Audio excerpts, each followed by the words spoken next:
It's a great honor to stand before today on behalf of the 10 Kenyan students studying here at the School of International Education, Wahun City Polytechnic.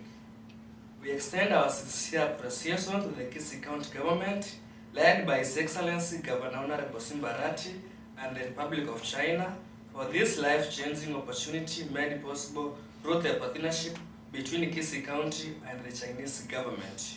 We are deeply grateful for the warm welcome we have received since our arrival. The kindness, support, and hospitality shown to us have made one feel like a second home.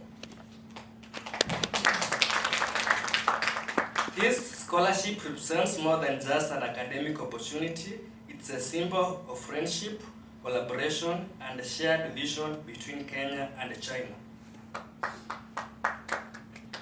We are committed to working hard, embracing this experience fully, and using the knowledge we gain to make a positive impact in our communities and our country.